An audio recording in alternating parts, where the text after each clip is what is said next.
Pirmasis skaitinys iš Šventojo apaštalo Pauliaus laiško Filipiečiams. Broliai, visi būkite mano sekėjai ir žiūrėkite į tuos, kurie elgiasi pagal mūsų pavyzdį. Daugelis, apie juos aš ne kartą esu jums kalbėjęs ir dabar su ašaromis kalbu, elgiasi kaip Kristaus kryžiaus priešai.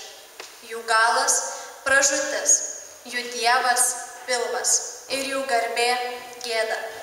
Jie temąsto apie žemės daiktus.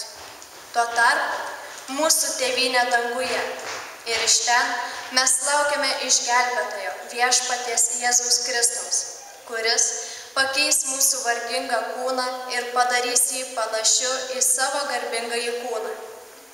Ta galia, kurią jis savo visą palenkė.